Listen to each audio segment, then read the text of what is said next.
little bit early, 20 seconds early, 8 o'clock, Monday, Monday Musings. I'll see if anyone's going to join before I go off on my update on what's going on. My watch is telling me that I've gone live on YouTube because I wouldn't have known without that.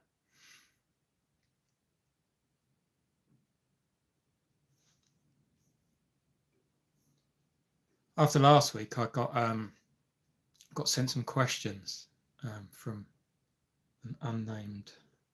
He wants to remain anonymous, but I'll read through some of those questions later on. They're quite interesting. I don't know. He's kind of posed them to me as if I'm some sort of expert, but might be interesting to get my view on some of the things. So it's Monday. If you joined last week, you know what this is all about.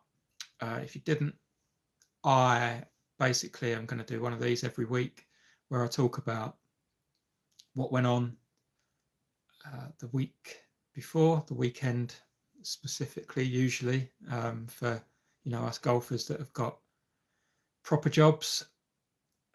But obviously, can talk about my practice and stuff, but really the games that I played and how I got on and my reflections on my performance. It's kind of a journal.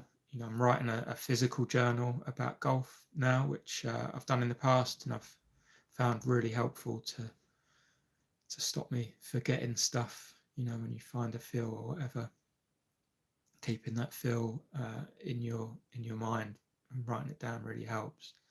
This is just a kind of a way of me journaling out loud and hopefully it being of interest to other people, building some community. I am a golf addict. I enjoy the company of other golfers and connecting with people through YouTube and other things is a large part of what I'm doing about golf. So hi, Mirage Delta 4 has joined. Hey, what's up? What's up with you? All good here, Monday night. Someone with an unpronounceable name said hi to you. So if you did watch last week's one, you would have known that thank you, Mirage Delta. I don't always love my accent, but I know that it can be favourable for people across the pond. Let me know where you're from. Last week I played in a tournament with exceptionally fast greens for me. They were, I'll tell you what people told me they were. They said they were like 12.5 on the stimp. I don't carry a stimp meter around with me, but they were significantly faster than I was used to, and I struggled badly. So I decided that some of my troubles were because of my putter that I was using, which wasn't the one I was fitted for. It was just one I put in the bag after the last time I struggled on really fast greens, and that was that. So Mirage Delta's from Louisiana in the United States. Pleased to have you on board. And the guy with all the characters for his name is from India. Nice to have you here as well. So I changed putters, and on the Sunday I played in a tournament, 36 holes, and that was the tournament that was on really fast greens. So I practiced all week with the putter I was fitted for, the Scotty Cameron 7.5. It looks like the Odyssey Fang, this with flow neck on it. And on my putting mat at home, which is 14 foot long and 10 on the stimp, I was yeah, my distance control was, as usual, really good. I am like objectively very, very good um, at that distance and that speed of greens, and I had every confidence that that was going to work. It's a Tamil alphabet, is it? I don't think it's coming through on my. Well, I've got my glasses on, but I still can't really see. It looks like. I'll have a look at that after, because yeah, I can't see that that's the Tamil alphabet. But great. So fast forward. Rochester and Common Park in the UK is where I was. See you, Mirage Delta. Thanks for stopping by. So Rochester and Common Park in the UK was where I was playing on Thursday. It's an regional open qualifying track. I've walked around it a couple of times filming for the channel. There's a video from 2 years ago where a friend of mine was open qualifying. I filmed the event, and it's a fantastic track. I often wondered why the scores were so high, and now I know. So I got there. One of the guys in my group was a Rochester member, and we had some kind of not great weather. It was pretty windy. I was hitting the ball pretty good, like not the best I've ever hit it, but I was hitting a lot of greens or getting, greenside pin eye quite a lot. But I just could not putt. And to have the best part of your game desert you so heavily is really, really difficult. And I didn't have the other putter in the car. I definitely would have changed back for round 2. And I shot 100 the first round. Now, bear in mind, I've been single figures for some years, a couple of years at least. I shot 5 over the other day. To shoot 100 was pretty humbling. The good part about it is that I didn't feel any sort of embarrassment, didn't feel any sort of attack on my ego, on my sense of self as a golfer. It was just like, it was hard. I'd made a really bad decision with the putter, and it just was what it was. Went in, had my lunch, came out for the afternoon round. The weather was even worse. And I was just determined to keep on going, not to give up, not to let my shoulders slump. Scott Fawcett on the decade cards, it says physiology first. I was convinced. I'd convinced myself, and if any of my Littlestone B team mates are watching, they'll know that I'm not short of confidence at times, and I was convinced that I was going to get it back, and I was going to improve, and I was going to do better than I did in the morning. And I actually rolled some really good putts, some long putts that were, tap-in distance for me, and they weren't tap-ins with that putter. I couldn't even get a short putt in.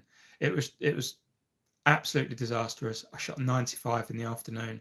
I was actually delighted to not come last, delighted to do better in the afternoon, but that putter is never going in my golf bag ever again. And I'm sticking with a blade putter that I know that it's pointing at the hole. I know where I am. Lafufu, hi, hello. Thanks for joining. Lightning MM2, hello to you. Thanks for joining, everyone. So yeah, that was the Thursday. The weather wasn't great. I did think about playing on Friday, but I was pretty wiped out. I'm 50 years old.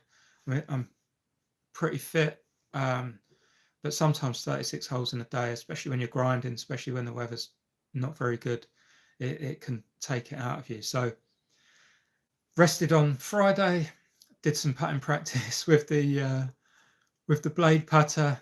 It's an Odyssey number 1, DFX1. It's like the cheapest one they did.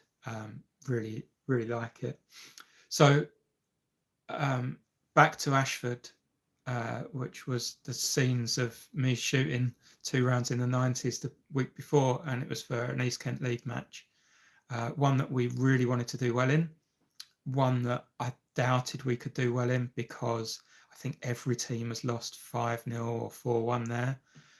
The track, if you watched last time, you'll know that I said that the track is one of those courses where you need to plot your way around. You kind of need to know where to hit it, leaving yourself sort of distances, not getting blocked out by trees. You could hit a really good shot. And if you're on like the left-hand side of the fairway, you're totally blocked out by trees. So yeah, it's tough. We got there. Before I left, we had thunder and lightning at my house. I'm 20 minutes away. I went onto the team group chat and saw like 3 other people typing at the same time. Everyone was kind of hoping it was going to be rained off. I think we offered them the draw and they were like, no way, we want the win. So we turned up. Their range is like super short. You can only hit irons, like mid irons on it. I didn't even bother. Did some chipping and putting just to get used to the greens. With the deluge of rain, they'd slowed down to like 11. The downhill ones were crazy. William asks, what's my handicap? Right now it's 8.2. It's ticked up a little bit after 4 pretty horrendous tournament rounds.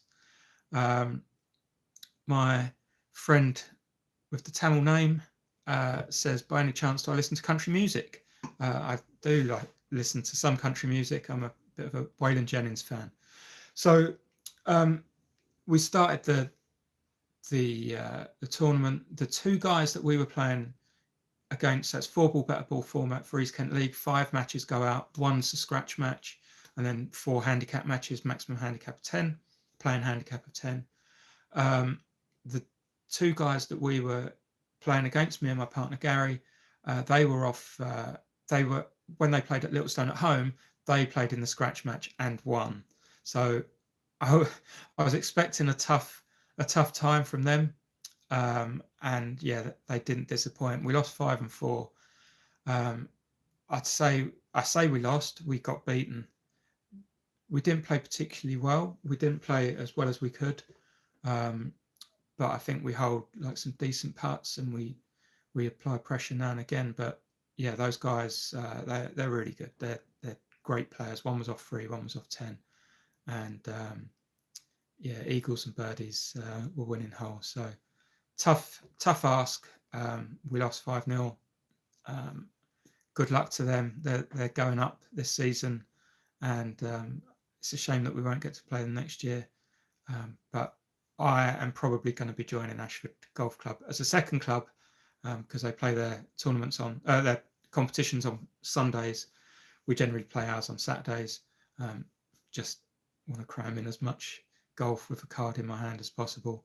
Part of that is I want the opportunity to get my handicap down.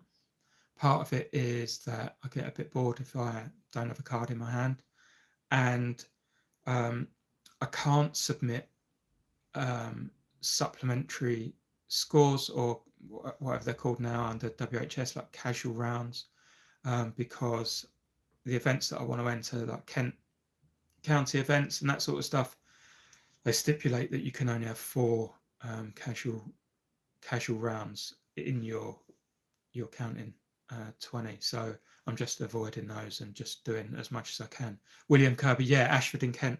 I live in Hythe in Kent, which is 20 minutes down the road. So yeah, we got royally beat, and I just don't feel bad about it. I really enjoyed myself. The guys that we played with were good company. Me and Gary, we tried our best. We had our competitive juices flowing, and we just didn't get it done. Now, last week, Stuart asked me, what do I get out of golf? Why am I doing this? The competitive side of it's really important to me, but the social side of it is vital. And I love just being around the guys on the team, being around other golfers. Like when I played in the tournament at Rochester, just playing with like two guys that I might bump into now and again, but like there's no kind of like, you're not going somewhere specifically to make friends, or it's not like going on a date where you're, trying to match up and there's like expectations or any of this stuff. It's just like got to hang out with a couple of guys that were really cool. And, if I see them again, it's going to be great to have a conversation with them. So social side is important. Being outside, like Rochester, Ashford, lovely environment with all the trees, different types of trees, birds singing, water flowing through the course and that. And it's just like, yeah, it's, what was it? Stop and smell the flowers, or stop and smell the roses. It was, I got a lot of that out of it. So this week, I am playing Friday somewhere, and I don't know where I'm playing Friday actually. I can't check because it's on my calendar. On Saturday, we've got an East Kent League game at home at Littlestone, which I am really looking forward to getting back to Littlestone. It seems like I haven't played there for a long time. It's probably been 3 weeks, but I've played a lot of golf elsewhere. So yeah, can't wait for that. And Sunday as well. I'm gonna see if I can get my diary up. This is hope. I don't know if that cut me off. I'm not playing Friday. I'm playing Saturday, East Kent League at home against Rootham Heath. Great bunch of guys. Stableford on Sunday, and then on the Monday, I'm playing 36 holes at I've forgotten the name of it. Sorry. Walton Heath. I've got a massive mental block. One of our friends is a member at Walton Heath, and every time someone says, "Oh, where are you playing Monday?" I say, "Oh, the place that Dan's a member." So yeah, that's my schedule. The chances of me being back for Monday Musings is slim to none on Monday. I'll see if I can do it maybe live from the car. Seems a bit risky. I won't be able to read when I'm driving, but I might be able to chat, and I don't know, probably best if I save it for another day. William said he saw Darren Clark win the Open at Royal St George's. Yeah, fantastic. St George's is one of the tracks along this coastline that people don't know. We're inundated with golf courses down here. It's like my friend lives in Nashville, which is like the buckle of the Bible Belt, and we're like, this is like the buckle of the golf belt.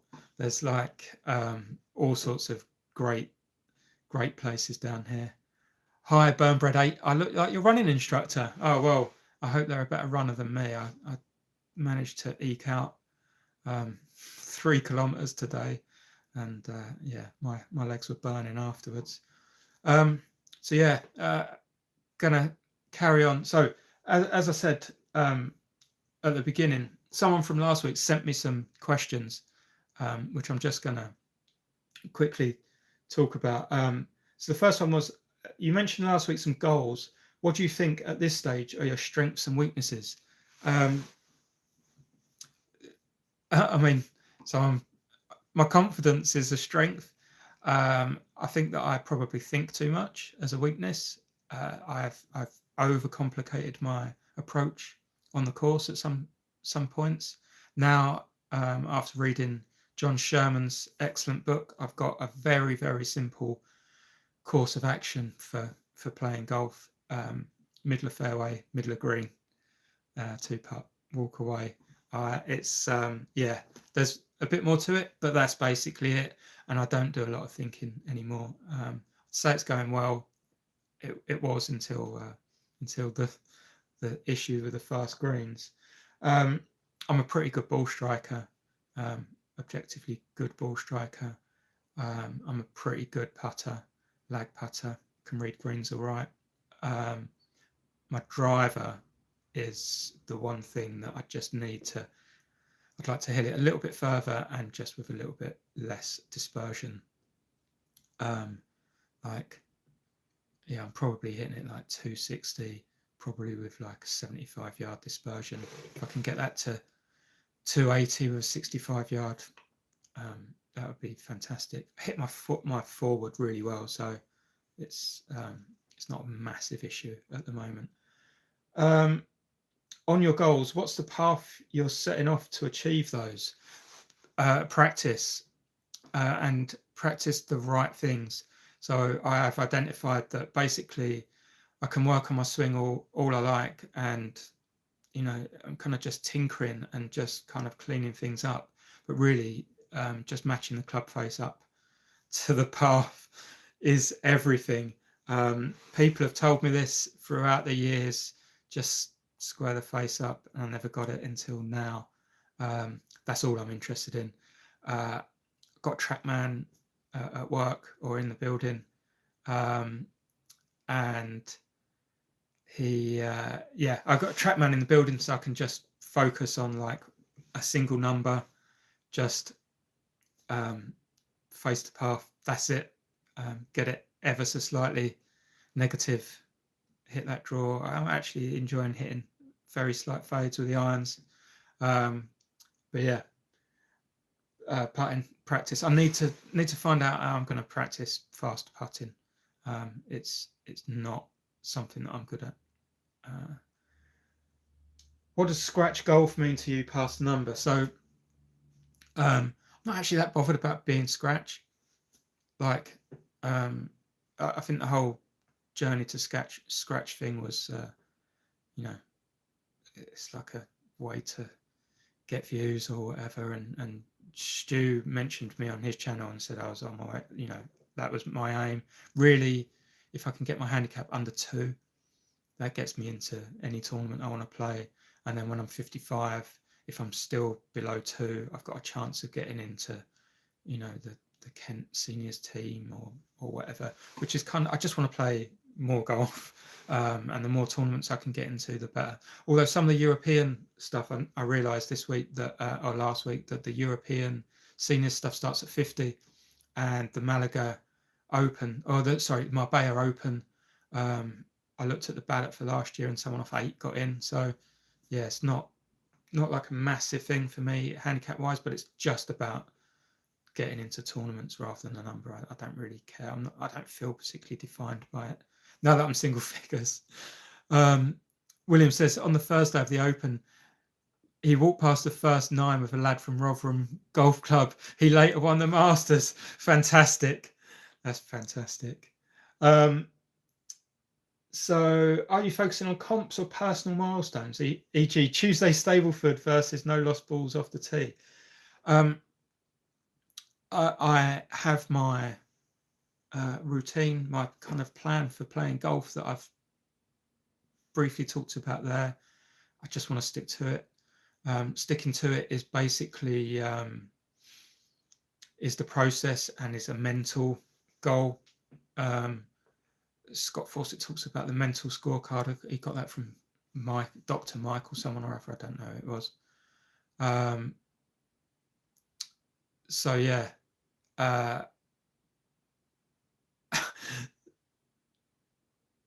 someone's just, I don't know if you're talking about me, LC, but I didn't try to message a little bro. I am a weirdo though. So yeah, William, I got it was Danny Willett. That's funny. So yeah, so just following the strategy really is the milestone, is the goal. If I can do that, I'm going to stick with it for 12 months, and if it works, it works. If I stick with it, that's it, goal achieved, regardless of what the outcome is. And then his last question: nutrition in golf seems to be left to a Mars bar and a Lucozade for most amateurs. How much will I focus on nutrition and diet for your goals, and will you be changing anything? I'm in fairly good shape, although my BMI is like 24.9, so it puts me borderline overweight. I'm not overweight. And my nutrition is largely determined by the fact that I'm a type 1 diabetic, and I have a glucose monitor, which monitors my blood sugar readings throughout my entire life, but while I'm playing golf. And that was an absolute game changer for me, being able to monitor that and keep it going. And this guy is hilarious. LC, you are a wonderful, wonderful guy. Really good. So I